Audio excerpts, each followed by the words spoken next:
Have you ever found yourself sitting alone in a quiet room, with soft lights glowing and the steady ticking of a clock filling the silence, only to realize that your mind refuses to settle?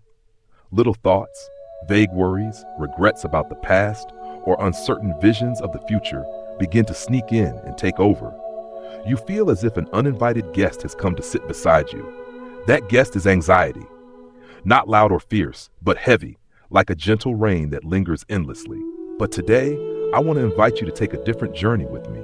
A journey to meet that anxiety not with fear or denial, but with compassion and deep understanding. Because as the Buddha taught, emotions like anxiety, sadness, and fear are not our enemies. They are mirrors, gentle teachers guiding us back to our truest selves. In today's video here on Wisdom Quiet, we will explore how to embrace anxiety as a natural part of life. We'll learn to let go of attachments, recognize thoughts as passing clouds, and find our way back to the present moment where true peace lives. If you have ever felt confused by nameless worries or simply wish to live each day with more ease, let's walk this path together. And if these words resonate with you, please share your thoughts in the comments below. Your story might just be the light someone else needs. Now, take a deep breath, release the burdens around you, and let's begin. 1. The quiet invasion. Understanding anxiety in the stillness. Have you ever noticed how anxiety often sneaks in during the quietest moments? It's not a thunderous storm. It's more like a slow, persistent whisper that grows louder when the world around you falls silent. Maybe it's late at night, in the peaceful hours just before sleep, when your house feels too empty, too still. Suddenly, your mind refuses to calm, and small worries start to crawl in. Old regrets, imagined futures, tiny what-ifs that quietly pile up. Let me tell you about Mary, a woman in her late 60s, who used to find comfort in her evening solitude. But as the days passed, those quiet moments began to feel heavy. She'd sit in her favorite chair, the same one she'd cherished for years, yet her mind wouldn't rest. Anxiety would settle beside her, uninvited, a silent guest she couldn't shake. What Mary didn't realize was that anxiety is not a sign of weakness or failure, nor is it a punishment for living a long or complicated life. Instead, anxiety is like a messenger, a signpost pointing us towards something important inside ourselves. According to Buddhist teachings, suffering, including anxiety, is not something to fight or suppress, but something to understand deeply. It's an invitation to explore what truly matters beneath the surface noise. Too often, we try to push anxiety away, ignore it, or mask it with distractions. But the wisdom passed down through centuries shows us something radically different. Discomfort can be a doorway to insight. Especially as we grow older, when life slows down and there is more space to feel, anxiety's message becomes clearer. We are no longer rushing from one task to another, but left alone with our thoughts, our breath, and our inner world. And this is where the real work begins. So today, on Wisdom Quiet, we'll begin to gently meet anxiety, not as an enemy, but as a teacher. If you've ever felt trapped in your thoughts or overwhelmed by feelings you can't name, stay with me. This journey is not about denial or forced positivity. It's about truth, freedom, and the compassionate understanding of ourselves. Now, let's move forward and discover the roots of this quiet invasion. 2. Roots of anxiety, attachment and aversion in aging. As we continue our journey, let's dive deeper into the roots of anxiety, especially as we grow older. Buddhist wisdom teaches us that at the heart of our suffering are two powerful forces, attachment and aversion. These are not just abstract ideas, but patterns deeply woven into how we respond to life's inevitable changes. Attachment is like a tight grip. Our mind clings to what we love, what gives us comfort, certainty, or identity. It's the memories, the routines, the people we build our lives around. And when life begins to shift, whether it's the loss of a beloved routine, the changing health of our bodies, or the passing of dear ones, that grip tightens into fear. Don't take this from me, it whispers. On the flip side, aversion is the pushback, the part of us that resists pain, loss, illness, loneliness, even the very idea of growing older. We try to reject or fight these realities, hoping that if we resist hard enough, they might disappear. But clinging and resisting only exhaust us and deepen our anxiety. Let me tell you about Tom, a retired Navy veteran I once knew. Every morning, he walked the lake trail near his home at 6 sharp, a discipline that shaped much of his identity. But then a hip injury stopped him. It wasn't just the loss of exercise, it was the loss of a part of himself. The quiet mornings that once brought peace turned into moments of dread. He dreaded the silence because it reminded him of what he no longer was. One afternoon, over a cup of tea, I asked Tom what he was holding on to. He looked out the window and softly said, "The version of me that could still move freely." This simple truth revealed the core of his suffering. Not the change itself, but the refusal to let go of what used to be. The Buddha taught us that whatever arises ceases. Everything changes. Our bodies, relationships, emotions. Those storms we fear will pass like waves retreating on the shore. Yet it's our refusal to accept this natural flow that fuels anxiety. Here's a gentle reminder. Your worth isn't tied to what you once were or what you've lost. True peace begins when you learn to open your hands, to stop grasping so tightly and to allow life to be as it is. As we explore this, let's move next into a powerful thought, one that can help untangle the grip of anxious thoughts and bring us back to calm. 3. The thought that frees. This too is just a thought. Have you ever noticed how one single thought can change the entire mood of your day? It might start quietly, a flicker of worry, a whisper of doubt, and before you know it, your mind is caught in a whirlwind of what-ifs and fears. But here's the beautiful truth. Not every thought is reality. Not every thought deserves your trust. In Buddhist teachings, there is a simple yet profound idea that can begin to unravel anxiety at its core. This too is just a thought.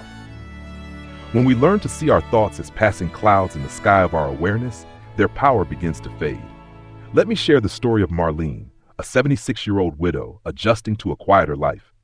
After her husband passed, she often found herself sitting alone, overwhelmed by fears. What if I fall and no one's there? What if I forget something important? These thoughts weren't unrealistic, but they weren't facts either. They were just thoughts, arriving with a pounding heart and tight chest. Marlene began attending mindfulness classes at her local senior center. One day, her instructor asked the group to write down and repeat the phrase, "This thought is not me. It is just a thought." At first, it felt strange to Marlene, almost silly, but with time, this became her anchor. Each time fear arose, she gently repeated the phrase. Slowly, like a knot coming undone, the grip of those fears began to loosen. This practice is called non-identification, the wisdom of knowing that your thoughts are not who you truly are. They are movements in the mind, like wind rustling leaves. Some thoughts help us, others don't, but none define our essence. The mistake many of us make is to believe every anxious thought as absolute truth, allowing it to consume us. Instead, the practice invites us to step back, observe, and say to that thought, "I see you. You are trying to protect me, but you are not reality." As the great teacher Ajahn Chah once said, "If you let go a little, you'll have a little peace. If you let go a lot, you'll have a lot of peace. If you let go completely, you'll be free." Now, imagine how your day might change if at the next wave of anxiety, you met it with gentleness and reminded yourself, this too is just a thought. With this powerful shift in mind, let's explore next how mindfulness can become your anchor, the gentle practice of returning to the present moment again and again. 4. Mindfulness, anchoring in the present moment. In the hustle and bustle of life, especially as the years pass and the pace slows down, it's easy to find our minds wandering, lost in memories of the past or worries about the future.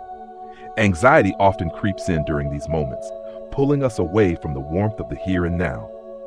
Mindfulness, a practice rooted deeply in Buddhist tradition, offers us a gentle doorway back to this present moment, the only place where true peace can be found.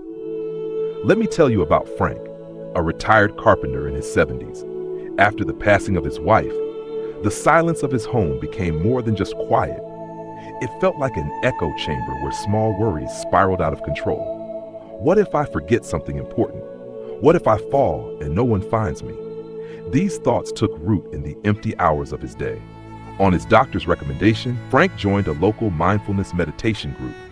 At first, he was skeptical, but on his first visit, the instructor simply invited them to sit quietly, close their eyes, and notice their breath, not to change it, not to control it, just to observe.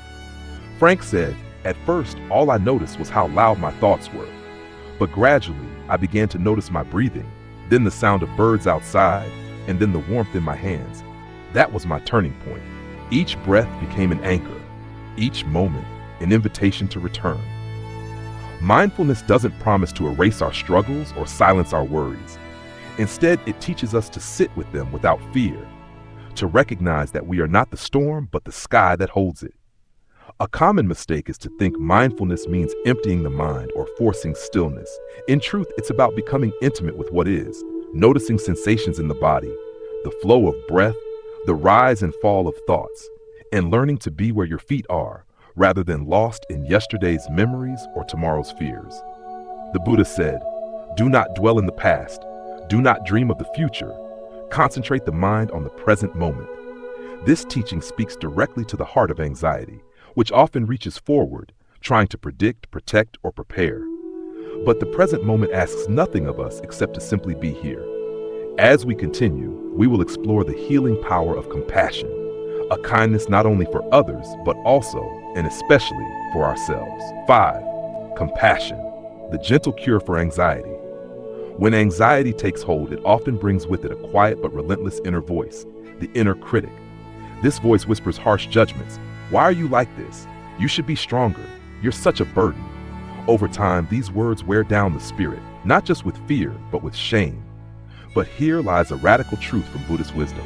The antidote to this inner harshness is compassion, not only for others, but especially for ourselves. Many older adults grew up in a time when emotional needs were often silenced, when resilience was equated with stoicism, and self-sacrifice was worn as a badge of honor. They cared for children, partners, and aging parents, quietly shelving their own pain, fatigue, and needs. And now, as space opens to truly feel, everything that was postponed rushes in. Anxiety, guilt, grief, regret. Yet the path to peace isn't paved with perfection. It is walked with tenderness. Let me share Ruth's story. Ruth is a 79-year-old woman who spent most of her life caring for others. A nurse by profession and a mother by nature, she was always the strong one, the dependable one.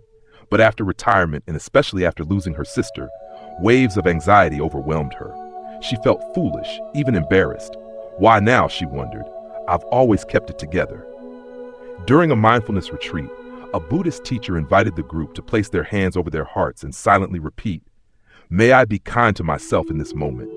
May I accept myself just as I am." At first, Ruth found it difficult.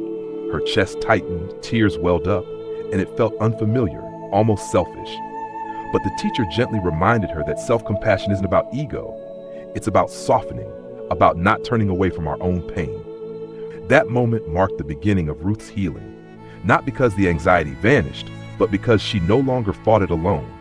She began writing letters to herself, forgiving the parts of her that were too tired, too overwhelmed, too hurt to keep going.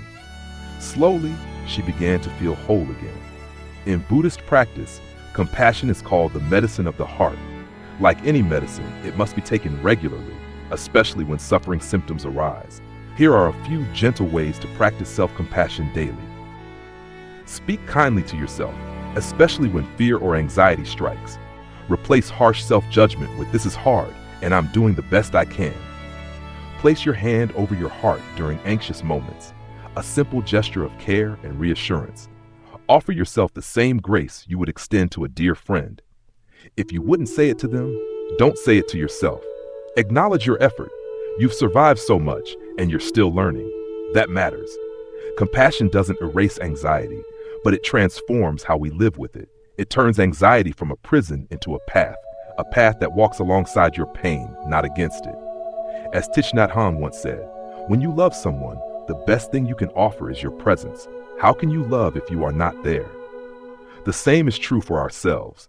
If we are not present for our own pain, who will be? So, the next time anxiety knocks at your door, meet it with kindness. Offer it a cup of tea. Sit beside it and ask what it needs. Not to fix it, but to hold it gently, like a frightened child in the dark.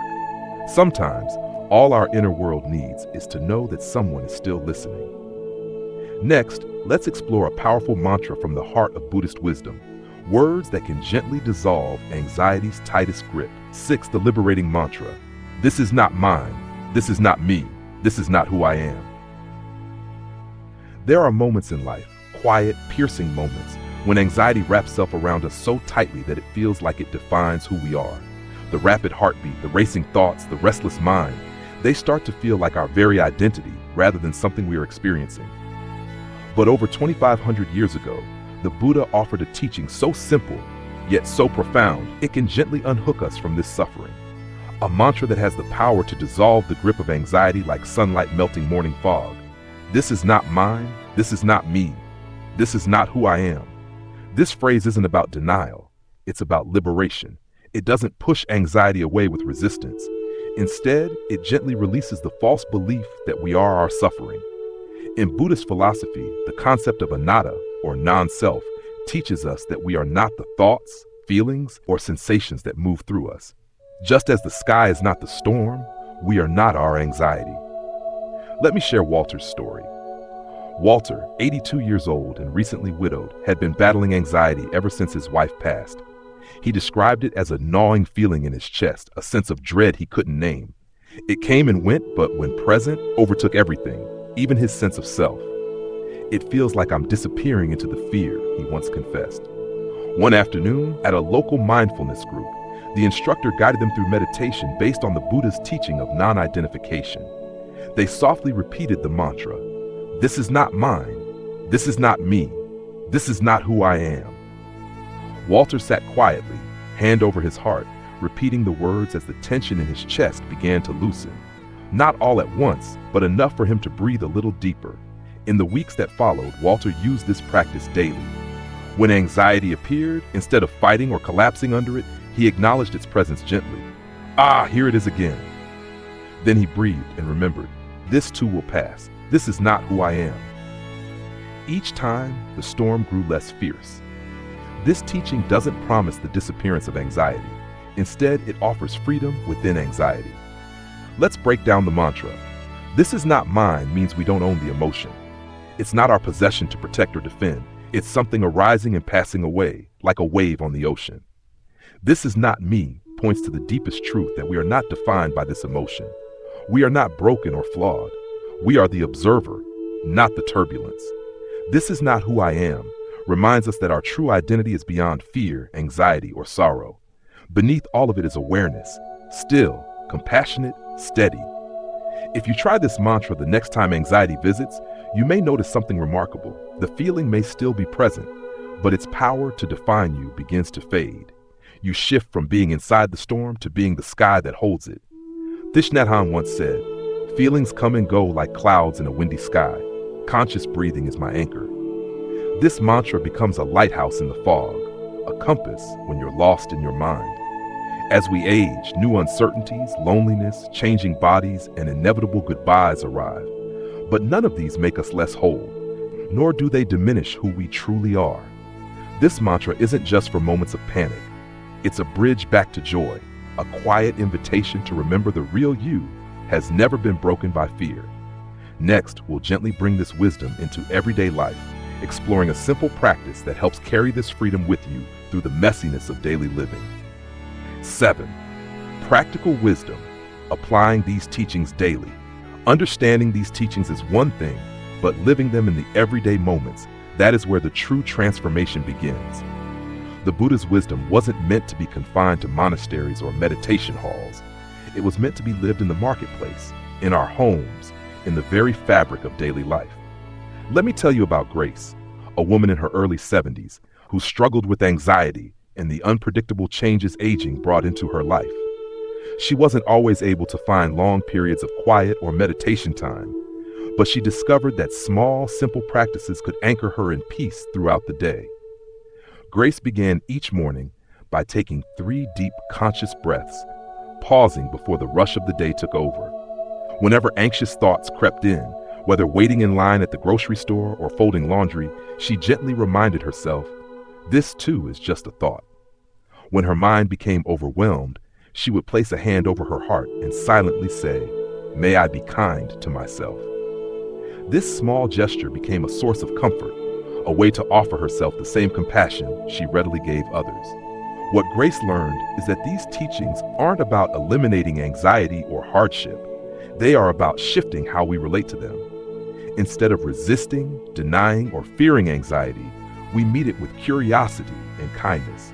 We acknowledge its presence without letting it control us. You don't need to carve out hours of meditation every day to begin. Even moments of mindful breathing, gentle reminders, or self-compassion can ripple into profound change. The key is consistency and patience, like watering a garden little by little, day by day. So next time you feel anxious or overwhelmed, try this. Pause, take a breath, place your hand over your heart, and whisper to yourself, "This is not mine. This is not me. This is not who I am." Feel the space that opens between you and your thoughts. Remember, transformation doesn't happen overnight. It's a gentle unfolding, a daily invitation to come home to yourself. As we continue, we'll explore the profound gift aging offers us, the gift of slowness, and how embracing it can lead us to truly live. 8. Transforming anxiety from burden to path. Anxiety often feels like an uninvited guest, heavy, relentless, and exhausting. We carry it as a burden, wishing it would disappear so we could finally breathe easy. But what if, instead of fighting it, we could learn to walk alongside it? Buddhist philosophy invites us to see anxiety not as an enemy to be vanquished, but as a teacher guiding us toward deeper understanding and growth. It is a path, one that, when embraced, can lead us to greater peace and resilience. Consider the story of Eleanor, a woman in her late 60s who had long battled anxiety over her health and future. For years, she tried to suppress her worries, pushing them aside with distractions and busyness. Yet the anxiety always returned, stronger and more persistent. One day, Eleanor attended a mindfulness retreat where she learned to welcome her anxiety with gentle curiosity instead of resistance. Instead of seeing it as a foe, she began to ask, "What is this feeling trying to show me?" She discovered that her anxiety was pointing to deeper fears, fear of loss, change, and the unknown. With this insight, Eleanor started to shift her relationship with anxiety. She began to treat it as a signpost, guiding her to areas in her life needing attention and care. This didn't make the anxiety vanish overnight, but it transformed it from a paralyzing burden into a meaningful path of self-awareness. The lesson here is profound. Resistance drains us, but acceptance opens doors. When we stop fighting anxiety and start listening, we uncover messages hidden beneath the noise. We learn to care for ourselves more deeply, set gentle boundaries, and find strength in vulnerability. This transformation isn't about becoming fearless, it's about finding courage despite fear. As we continue, we will explore how embracing the natural slowness that comes with aging is not a loss, but a precious invitation to truly live. 9. Embracing the journey, aging with grace, wisdom, and peace. Anxiety, with all its heaviness, is just one part of the vast journey of aging, a journey that invites us to accept what cannot be changed, to find peace amid life's inevitable shifts. As we grow older, the changes in our bodies, relationships, and roles become undeniable. But within these changes lies an opportunity, the chance to embrace life with grace, to cultivate wisdom born from experience, and to discover a deep, abiding peace that no external circumstance can take away. Think of aging not as an ending, but as a sacred unfolding, a path leading us closer to the essence of who we truly are.